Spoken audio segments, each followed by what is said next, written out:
Shayla, welcome back to the show. Thank you, Jeff. Happy to be here. It's always a pleasure. It's always something I learn when talking to you and also get inspired, by the way. So get ready to be inspired, people. For people who may not be familiar with who Shayla Gifford is and what she does, what do you want to share with our listeners? Well, I'm 42 years old. I'm in Reno, Nevada. I'm a mom of two daughters, 12 and 9 years old. Been married to Galen coming up on 15 years now. Have a poodle, a mini poodle, Beandog. We love to ski and surf and walk and hike. I love to read books, podcasts. I'm definitely an introvert that also has figured out a way to perform in sales and leadership. But I like my quiet time. So I started in this industry. I'm going on my 20th year, Jeff. Started in 2004 at 23 years old and have been a loan officer for the entire period of time. I always say I'm on the Gifford team 14.5 version. I've had a team of all different sorts and types. I've also been a sole originator with no team, no processor, no mentorship, no coach, no leadership. So I know the before, the transformation of coaching and of building a team. And I feel like that's why I'm so passionate about coaching others. I run a district at Gill Mortgage that spans over 6 or 7 states. I have 40 loan officers that work for me. I do a daily training with those loan officers. We call it the daily hustle, where we do some, micro training and then we all call together. This isn't something I've always done to run my team, but I feel like in today's environment, we need to be an action economy. We need to stop thinking and take action. And it's a heck of a lot easier to do that when you do it as a team in an organized fashion, where there's accountability, there's high energy, and there's a lot of collaboration on what to say and what is the appointment and what are we going to bring to the appointment. So a high sales training environment is what I like to run. And then I also do coaching for my people, where we're focusing on what is your wealth plan? What are you building? Let's look at the money every month and make sure that it's tactical, it's not emotional. Let's look at our plan on how we're going to generate leads and convert leads and track our numbers and know what we're doing. And then we, of course, have all the dashboards and portfolio and everything built in Salesforce so that we can use tools and technology to leverage and scale. So that's what I do. That's what I'm up to. I've coached professionally.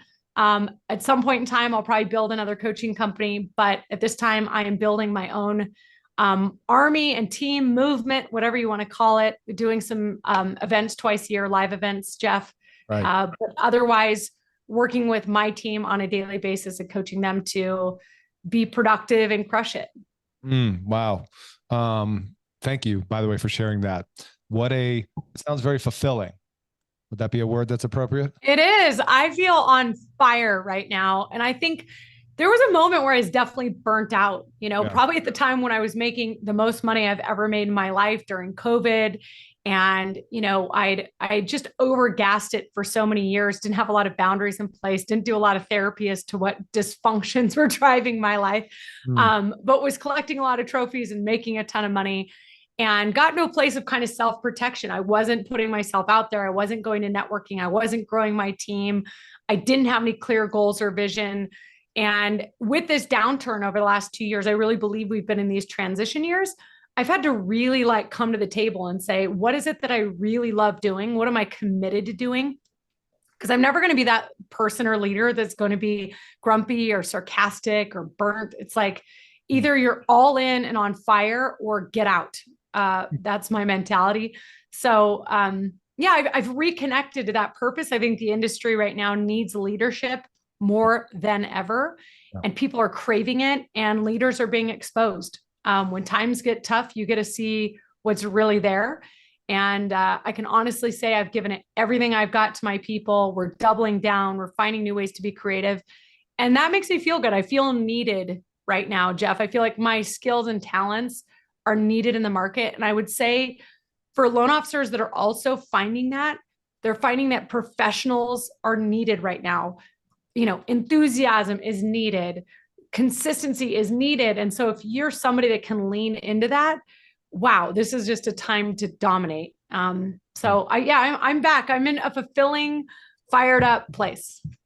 Yeah, I can definitely sense that. Almost, I have to say, unequivocally, with every time that I've, seen you in person in public or whatever, whether it's on the stage or just, saying hi in the audience, you definitely show up with that energy and that enthusiasm, which is awesome. However, circle back to what you opened up with, and one of the things that you self-described yourself as, which is an introvert. Yeah. I'm wondering, do you find that there are other introverts in this industry also? Oh, I think most of us are introverts. I Mm. mean, we like spreadsheets and solving problems and tax returns and using the analytical part of our brain as well.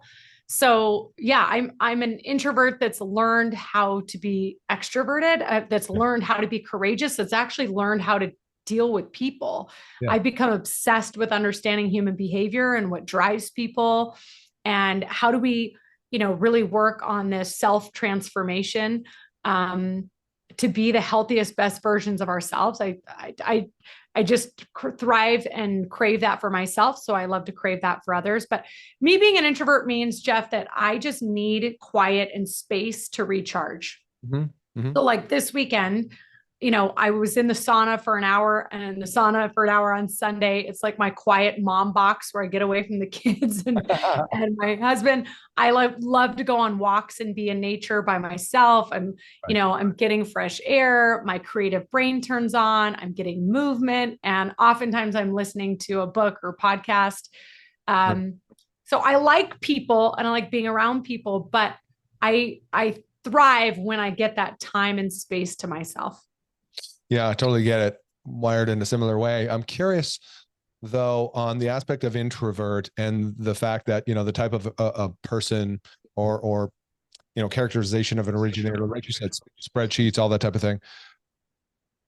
What else? I'm going to hang out here for a minute if it's okay, because I just have a sense or knowing that a lot of people are in the same boat of like, I'm a quote introvert. And I get the fact that when we're in groups of people, in terms of our energy levels, that draws down and we need to go be alone to fill that back up. But Sure. what about the aspect of you learning to transition from being an introvert and having to create a personal public facing brand as well? Like, was that a challenge for you to cross that? Well, listen, I've wanted success from day one. I've wanted to stand out. I've wanted to do something different. I've wanted to differentiate. I've wanted to be the most successful woman in a man's club. Okay. So for every coaching event I've been to or whatever, often I was the only female on stage or the only one that was in that circle. And so I've really wanted success more than I've cared about my own personal energy or my own comfort. Like I just took on the mantra, and it's one of my core values in our group is just whatever it takes. So if what it takes is to get good at networking, I got to get good at networking. What are the skills? What are the tactics to do that? Um, to get good as a sales leader, I've got to learn how to tune my energy to get into that state to lead others into battle. My husband calls me a wartime leader, that I actually get better when it's tougher. Like I just figure out how to get to that next gear. So what I have to learn how to do is actually moderate myself, because I'm so trained to be an achiever and to do whatever it takes that I won't care for myself. And I will sacrifice my well-being or even my family or, other things that are lower priority at the moment to do. But in terms of like being introverted and then having to make cold calls, or being introverted and having to speak in front of a room, or being introverted and having to network, that's all learnable skills. And you first have to believe that if someone else can do it and it's tactical, that they're learnable skills, that you can gain those skills. So everything that I've learned as a salesperson, Jeff, was kind of unnatural to me, other than the fact that I'm competitive and I'm strategic. And so I just find who's doing something really well and I study what it is and what are the components, and I pay attention to my own reaction to things and to people and go, what about them made me feel this way? How do I embody that with my own style? Hmm. Yeah. So you have a good self-awareness barometer, recognizing of also what are the changes you need to implement, right, to get to that end goal, learning new skills, video. Obviously, you've stepped up your social profile. Totally. Yeah, whatever it takes. And Whatever that I means. think Right. Yeah, it's just, you can't do all things at the same time. Right. But I think if we're all quiet, Jeff, we all know what that next thing we need to do is, right? I've been saying this, that what realtors need from us right now is they need our sales skills bad. For the previous 10 years, they needed our operational excellence. They needed reliability on answering the phone, doing a good quality pre-approval, and closing the loan on time with communication. They've needed operational excellence. Now, guys, this is way back to being a sales job. They need our sales skills. They need our enthusiasm, our optimism, our strategic brain, our presentation skills, our ability to connect and overcome fear, find out what the real objection is. That's what a valuable partner looks like today. And I think the reason a lot of people will get out of this business over the next 6 months, Jeff, and have gotten out of the business is not because they don't love doing loans. Like millions of people in our industry love doing loans and solving problems and putting together the puzzle and handing somebody their keys. That's fun. But sales is what this is. It's helping overcome fears and solve problems and connect with people at a real meaningful level and not just be a commodity. So that's where we've got to lean into those skill sets. Interesting. It makes me think of, the team building aspect. I know you've obviously built teams and you coach people who've built teams. A number of them have been on the podcast over the years. But, that whole doctor practitioner, kind of business model, do you think still today that, like, if somebody recognizes as they hear you talk, they're like, well, I'm really the person who I want to figure out the puzzle. I don't want to be the rainmaker. Do you think there's still a possibility for somebody to do that? Well, yeah, if they're part of a team, 100%, absolutely. But if you are a loan officer and you get paid commission only, then your number one job is to make it rain. You are a salesperson. You've got to generate leads. You've got to look for opportunity. Now, how are you going to do that? Through your unique abilities and through your strengths. Okay. So if you are a very competent technician, which, by the way, you're my favorite, like, I became good at this industry because I became a competent technician first. I didn't want anyone to look at me at 23 or 25 and go, oh, there's that blonde chick who's going to just flip her hair around and run around and make promises that she doesn't know if she can keep. It really mattered to me that if I said somebody was good to go, if I said I can close by Friday, that I could pull it off. And that requires really learning a lot of skills and being competent. Yeah. So my confidence as an originator came from my competence as a technician. That's what I spent the first 6 years getting really good at, is being competent. Now, the problem, if you can't articulate your strengths to somebody in a way that they go, yes, I need you. You're my guy. You're my girl. You're my loan officer. I'm going to refer you. I'm locking my loan with you. Well, then you're just stuck. You're a highly talented person that's a total secret. So competence is a really important thing. That loan technician, that ninja, that solving problems, great. Well, your skill set to learn is articulation.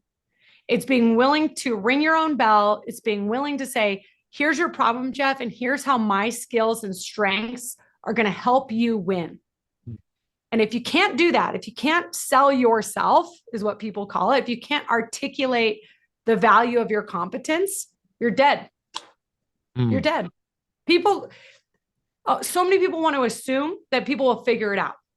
No, well, guess what? There's not enough leads in the market for people to figure it out.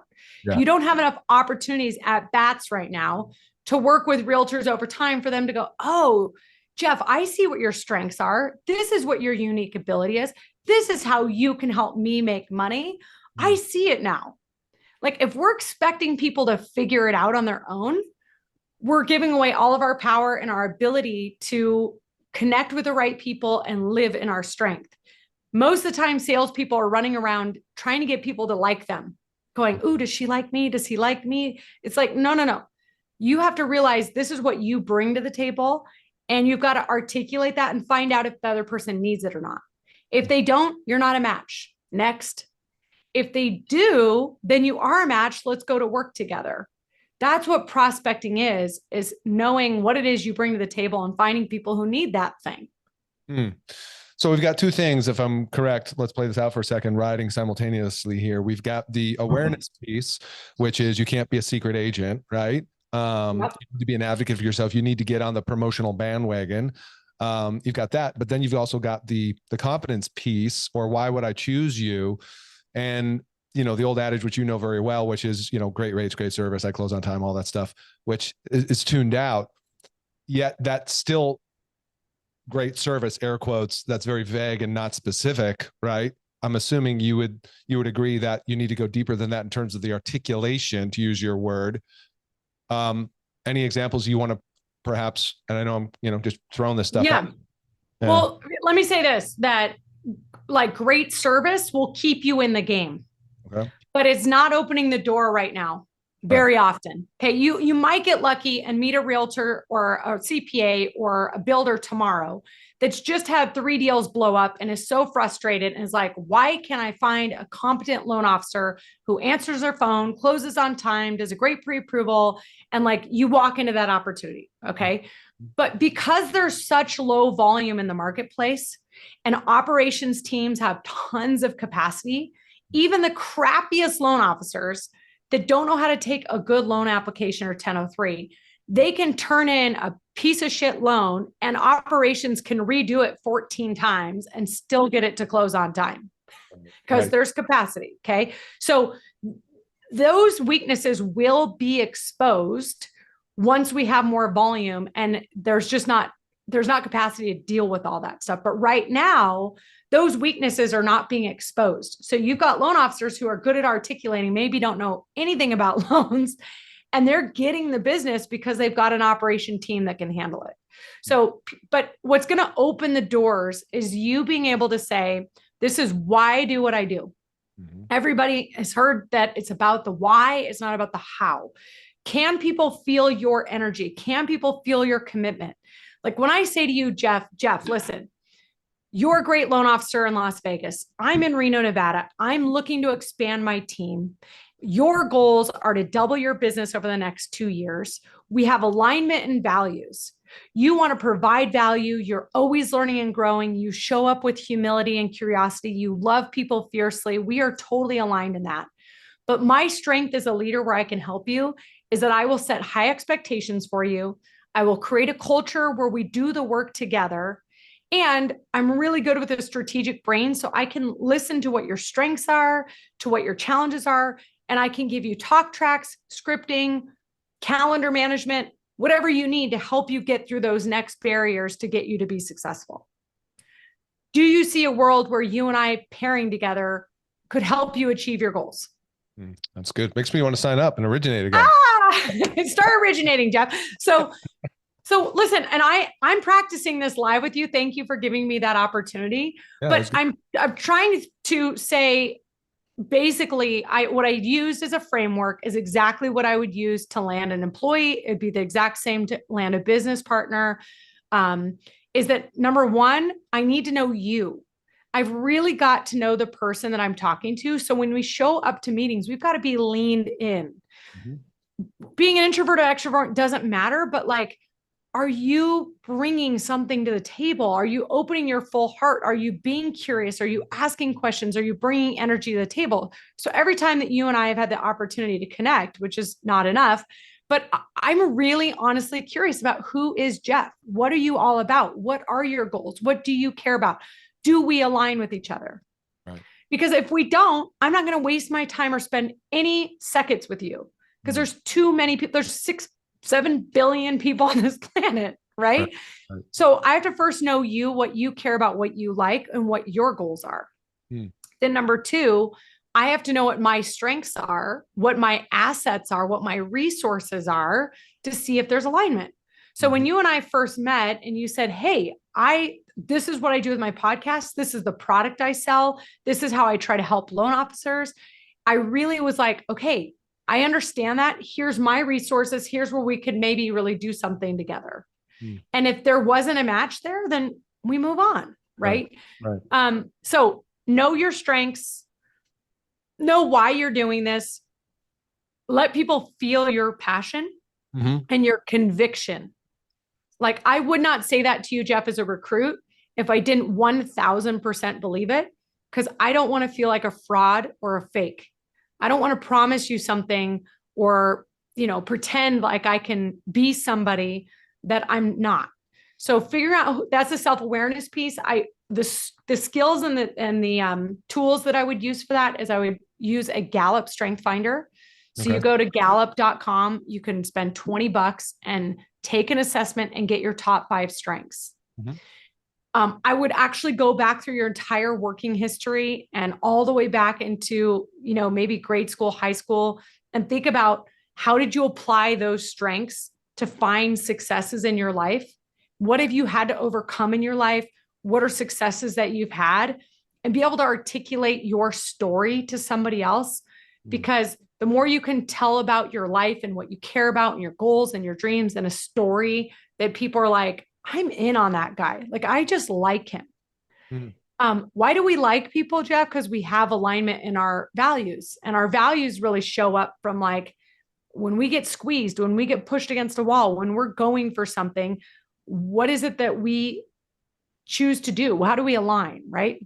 Right. So, we do a lot on core values. Obviously, I've got a really firm, clear 5 core values that we have in our company that are my personal values. Everybody that starts with this every 6 months, we do a core values workshop. It's 3.5 hours where we help people take 100 values and really find their 5 and then connect to where did those values come from for you? What people in your life have represented or misrepresented those values? How do you articulate them? And also, what happens when your values get threatened? What happens when you have a rub with a company or a person or something? Which values are people? What is the infraction on those values so that oh, that's out of alignment? Because the quicker that if something's in alignment for you, the quicker you could say hell yes or hell no. Right. And you could be decisive and you could be clear. And that's where I think most people are struggling right now is they don't have that clarity and they're not decisive about what I want and who I'm going to align with to get there. Wow, that's brilliant. There's a lot of good stuff in there. If you're listening, you need to go rewind and take notes on that and go to the Gallup poll, the strength finders too. Thanks for the reminder on that. I've been meaning to do that for some time. Okay. Can I hold you accountable to it? Yes. What's my commitment date? So get it done by the end of this week. And here's what would be interesting, Jeff, is for you to take that. Right. And then the question I would ask you as a leader is to say, okay, what are your 2024 goals, Jeff? Like, what do you want to do? And it could be, I want to be a better father. And then I would go, okay, well, what does better mean? Right. What does it look like if you were on fire? Like if you were crushing it in your physical being, you're like, I need to get healthier. This is how people set goals. Like, I want to make more money. I want to get healthier. I want to get better. I want to be a better wife. What the hell does that mean? Right. Because success is your definition for what that means. So I would help you clarify that. And then you would go, okay, I want to add 22 clients a month over 2024. And this is my value add, or this is the product that I'm selling or whatever. And then I would say, okay, well, what are your strengths and how are you going to utilize and leverage those strengths in your talk track, in your messaging, in your behavior and your activity so that you can get the goals that you want. That's good clarity right there. I like that. I can already feel it. How much time do we even spend like doing that self-analysis? Very little, but it's funny because we're kind of up here in the clouds, so to speak. Right. And I've got some tactical things written down, which we'll get to, but however, I think what's so great about what you just unpacked for us is all the tactical stuff in the world will lose its power, its impact without the value stuff and being clear who you are and who you're for. Would you agree? Yes. Oh, I couldn't agree more. Oh. I just did, so I'm putting myself out there. I just did a live, Shay Live. What do we call it? Shayla Live or Slay with Shay event in November. And yes, I'm committed to doing that twice a year. And what I did is the whole first half is a day and a half. And I'm really good at strategically architecting a process to take people through a process to get to a point of actual execution. And the first half day is these kind of exercises, because you're right. We don't sit and really think about what does it mean for me to be on fire? Mm. What do I really care about? What goals am I going after? What is my long-term plan? Like I've got to have a long-term vision that really gets me pumped, that I can like viscerally feel, so that I will do the work today and make those freaking calls today and go on that networking thing and go to the appointment that I don't want to do because I'm an introvert or I hate this or, that we got to do. So I'm glad we're getting a chance to spend time on this, because this is the kind of Yeah. usually it's the small shift that makes all the difference in the world. It's the human being that shows up to the meeting. Right. You guys know we're not human doings, we're human beings. So how is your being? What is your energy? What is your clarity? What is it that you're going after? That's what's attractive. That Yes. is what people buy and go, I'm a hell yes, let's do business. Yeah, I love that. And I think, all right, so let's transition briefly then into I'm going to assume you would agree, but you tell me. It's like when I'm thinking of the context of this relationship or conversation we just kind of unpacked, and I'm visualizing a loan officer listening to that, and I'm trying to think of the amount of times or the reluctance, or like when most the quote unquote average, and I know we're not talking to average right now, but more originators need to have those types of conversations with agents. Most Yes. of them, would you agree? Most of them are just half-assing it, winging it, just going, okay, you fogged a mirror. Cool. Like, let's No, do here's what I think. I think everybody's doing their best. Really? I think that they just don't know how to do it differently. Same thing I feel with realtors. People go, don't you think most realtors are lazy? I go, no. I think if you joined a commission only job in the real estate world, whether you're a loan officer or realtor, you are a highly motivated, driven person. The problem is in the clarity about how to do it and who you're looking to partner with. So once you get that clarity down and then you have the actual tactics, now it comes down to, do you have guts? Can you find the courage in the conversation to put yourself out there a little bit, to ask the question? But if you don't have the clarity, if you're drifting and you feel lost and you feel stuck, I don't think that means you're lazy or half-assing it. I think you just don't even have a process for how to go from that murky, lost place to on fire. And that is what I believe everyone can learn. I've learned it, and I can articulate and set a plan like, oh, these are the steps. If you're willing to do the work, if you want it bad enough, that you get clarity, and then you start using scripts on top of that. So the best script that everybody can use at this moment is, you need to sit down. First of all, we are prospecting to find the who's that we want to go into business with, that we want to take action with. And you're not looking for everybody. You're looking for those people that you really, really enjoy working with, that you have the similar goals or core values, that the way you behave, the way you treat others, your character, and how you show up. Okay. So the best thing you could do is first decide who you're looking for. So I want you to think of your favorite realtor partner, business partner, builder, whatever that you've done business with. Often people could think of like one, or your favorite client. If you're a real estate agent, who's your favorite? Why? What are all the attributes that they have? How do they behave? How do they show up? What kind of person are they in the world? And oftentimes people tell me they're really driven, they're client first, they're more about doing the right thing than they're about the money. They are consistent, they are fun and nice to work with. They can keep it light, but they're, really focused on the details, whatever. You give me a list. Well, what I just found out for you are what your values are. Because the things that we admire in other people, and the people that we really look up to, that we really, really appreciate, are the qualities that we really like in ourselves, or hope to even sharpen on or improve upon. Yeah. Well, now you've got a list of the ideal partner that you're looking for. And so I'm looking for people who are really committed, that are career oriented, that are really loving, that are forgiving and loving and understand that they're respectful. I'm looking for people who are courageous, who will get out of their comfort zone, that are looking for growth and improvement all the time. So now that I know that, when I sit down with you, Jeff, and I'm asking stories and I'm going, where are you from? Where were you born? How'd you get into real estate? What do you do for fun? Who are you married to? What do you love about your partner? Tell me about your kids. Tell me about, your career history. All the stories that you're telling me are highlighting who you are and what you care about. And I'm looking for those nuggets where I say, oh gosh, he cares about growth. He's always studying. He's always learning. He's always at conferences. He's always like geeking out and stuff. Like I love that about him. Why? Because I'm like that. Right. He's a guy of service. He really wants to give and help other people succeed.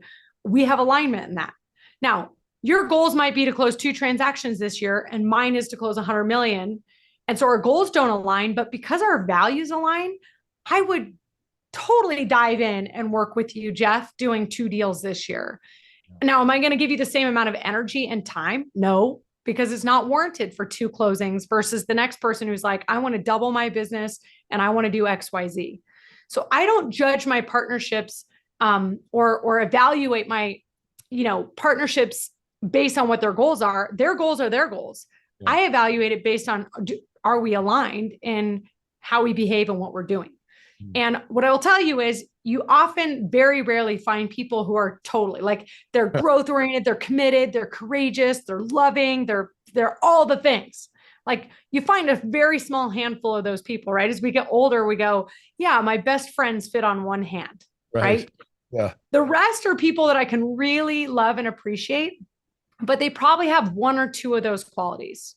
Like they're maybe super committed, but they're not super loving all the time. Their emotional intelligence is maybe a little whatever. So I'm going to focus on the fact that they're really committed, and I'm going to appreciate them for how committed they are. And I'm going to keep, giving them compliments around that and gratitude around that, because I want to focus on the positive and where we do have alignment and keep driving, hopefully more alignment. So you've got to know who you're looking to be around, who's your ideal person that you just kill it when you partner with these kind of people. Then when you meet people, you tell them straight up, here's what I'm looking for this year. I'm looking for 15 great partnerships, people that are all in like I am to giving great service and loving people and solving problems and, being courageous. And what you've just shared with me, Jeff, over the last 30 minutes about your story and what you did in high school and the way you got into this business, you've just shown me how courageous you are. And I just feel a lot of alignment. Like I really like you a lot. I would love to do business together. Can I be your loan officer? Nice. And you smile and shut up. Yeah. And here's the 2 things that people don't do. They aren't clear on what they're there for. That's the articulation piece. And they're not clear in asking, can I be your loan officer? That's the close. It's not a hard close. Okay. Now, the other part to this is problem solving. So I found out I like you. We have aligned values and I want to work with you. But now I need to know, what are your business goals? Where are you looking to go?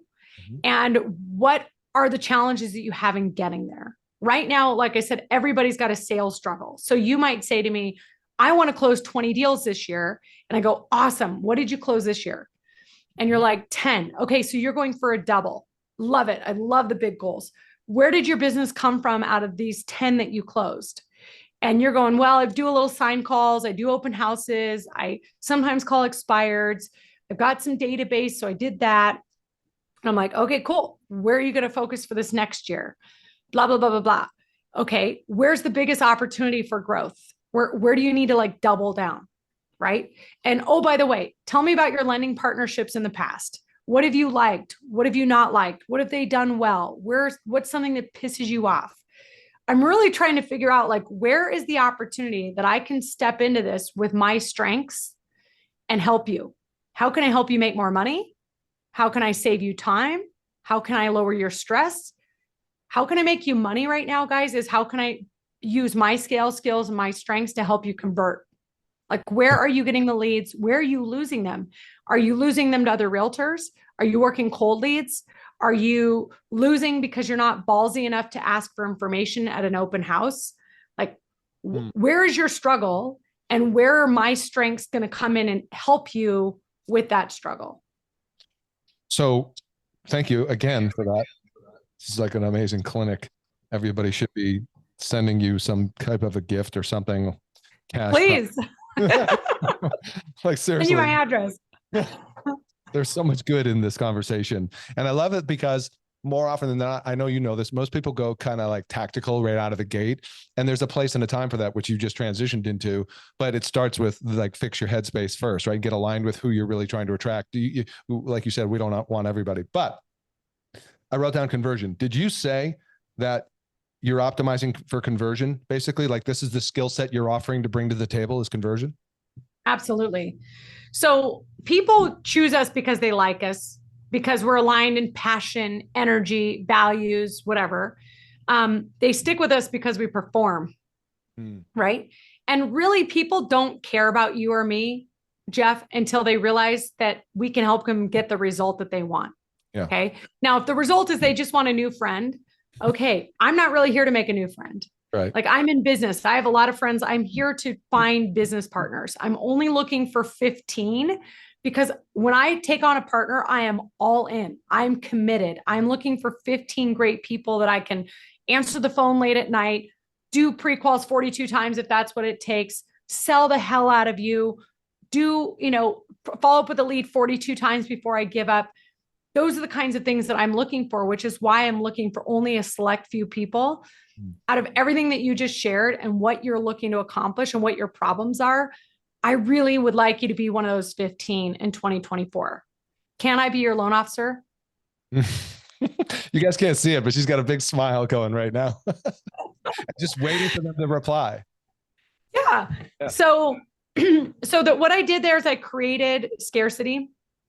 Plus, I also gave you a focus. I know that in coaching, it's like, yeah, you need 40 people on a list. Where did that arbitrary number come from Rick Ruby? I don't know. It's a bullshit arbitrary number. Okay. You might need 250. Yeah. I've worked with people in small markets that there's 400 agents in that market and very few people do more than 1 or 2 or 3 transactions. They're bigger transactions, but that's the way it is. So could you really just work 15 or 40? Probably not. Okay. You kind of need to be known by all of them. I've coached people that work in a market with 6,000 agents and, they're like, I got 250 people on an email list. That doesn't work. Just being like a, hey girl, you run around to events and you're popular and you go, hey girl, hey bro, fist bump. Like that is not getting it done.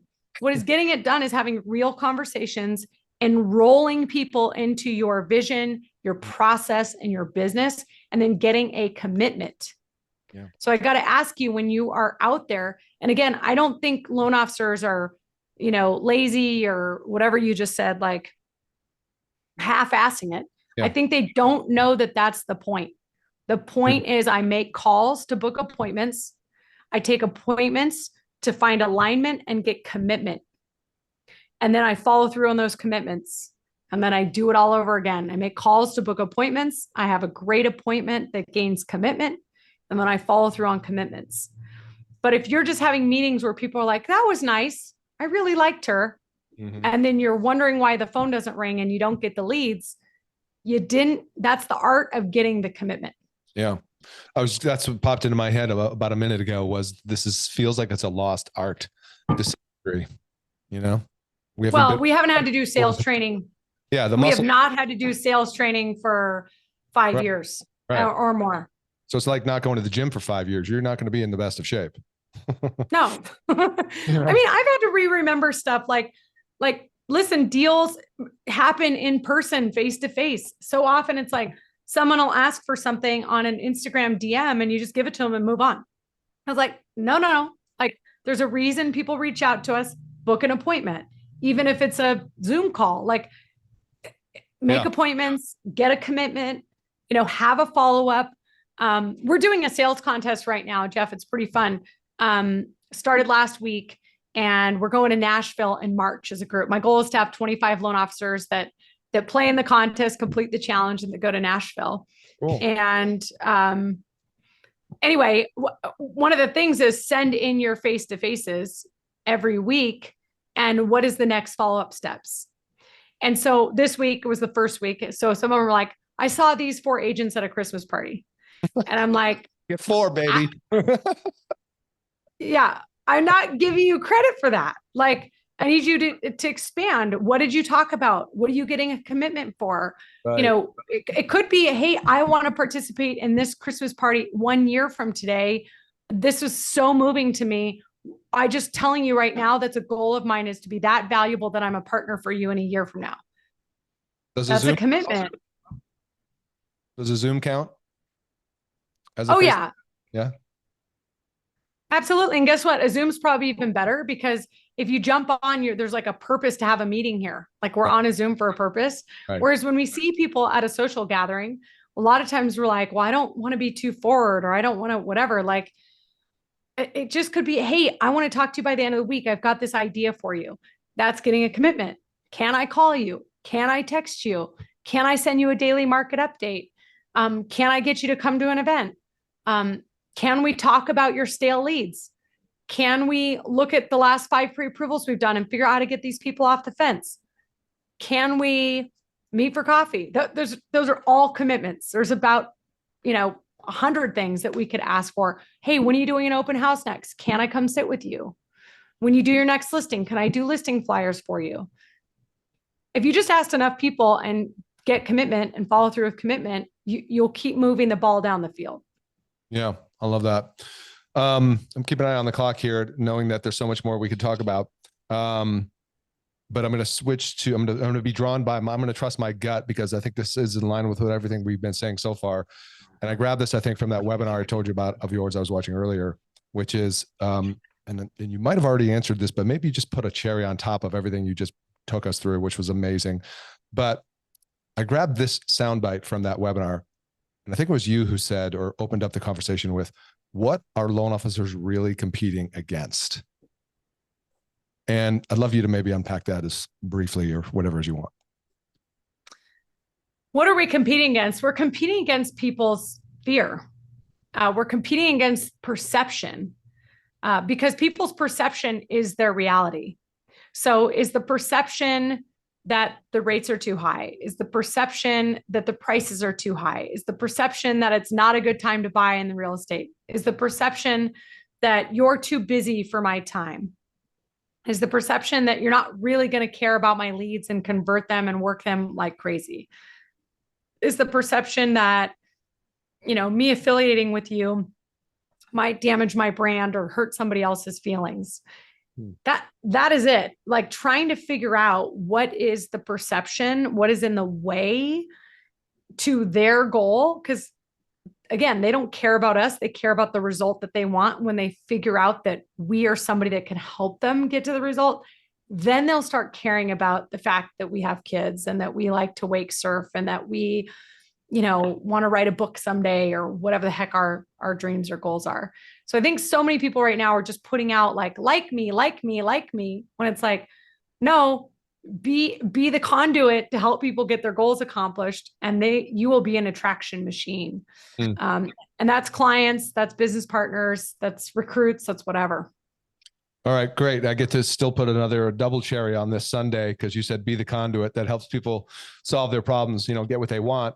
If I'm correct, I noticed you recently attended the Cheplack Maverick event, right? I did, yes. Yeah. So what very smart to do that, by the way. And what that made a note for me in my head was that you're actively seeking information, usually, right, couched in the for realtors. It's a realtor training event. For those who don't know who John Cheplack is he's a well-known, high level mortgage, real estate trainer. But you and a couple of people from your team were there. I'm going to assume you were there to learn strategies and tools to help realtors solve problems.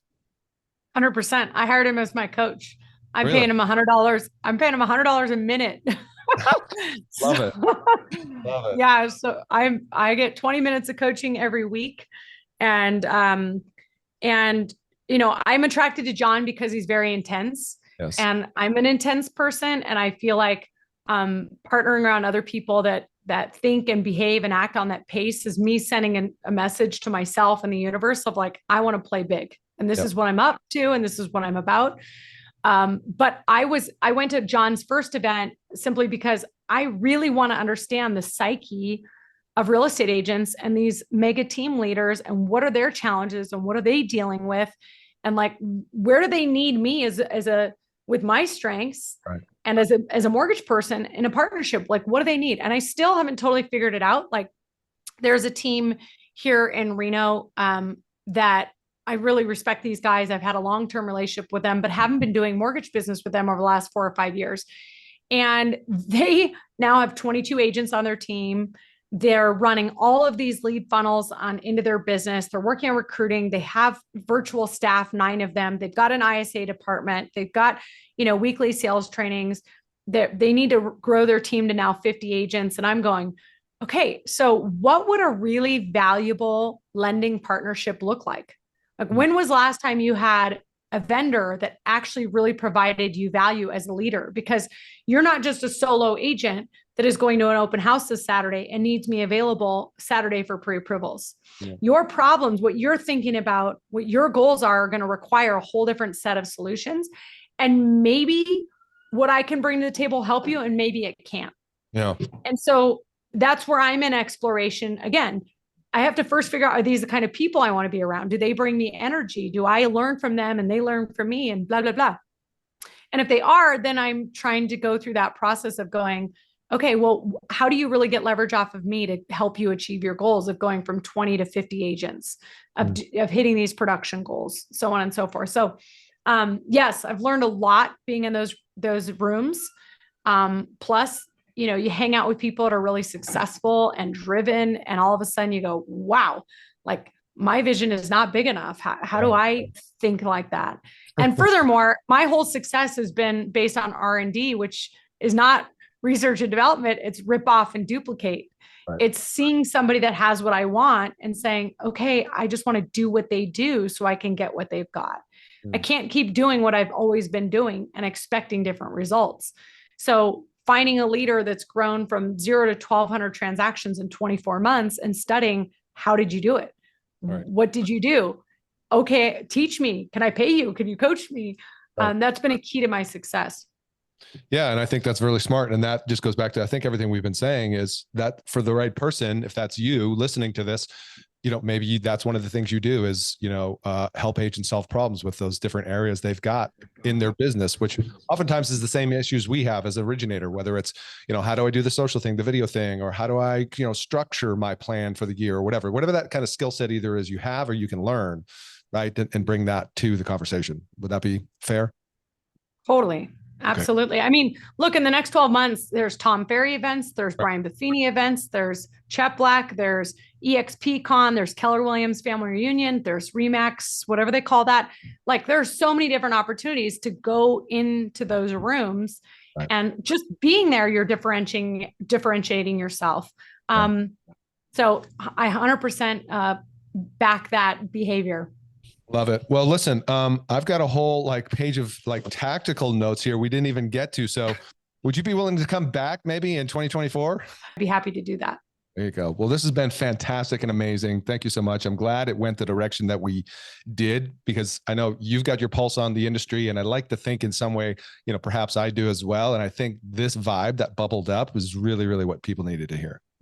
Well, and I need to tell you, and for your audience, I'm sure most people who've been following you realize how powerful and brilliant you are, and the product that you're giving loan officers with the class materials and being able to invite agents and give them something of value is huge, and probably are subscribed and members, and I hope they are. But I believe that your presentation skills have to improve in 2024. So having, Jeff's work of here's what to do and here's how to do it and here's what to say. We all need to get in front of more groups. We need to work on speaking and presenting. We're in sales. And so you provide that solution. You've given that to my team, and many people have never taught classes, have taught classes, and they've got a lot of confidence from doing it. They've gotten results from doing it. So thank you for what you're doing in the world to support all of us too. Thank you. I appreciate that. For me, I just come from that same place of, wanting to serve and help people, break through some of those barriers. So I believe that. For those who want to follow you, it is Instagram, right? At Shay Giff. Is that correct? Yeah, I live on Instagram. So come find me on Instagram at Shay Giff. And I just launched a ShaylaGifford.com website. That's only a one-pager, but for people who want to look to work with me or join my team and have a discovery call. I even do one-off coaching for anybody that raises their hand and, that feels stuck in any of those processes we talked about. So you could go book time on that website. And or reach out to me on Instagram DMs.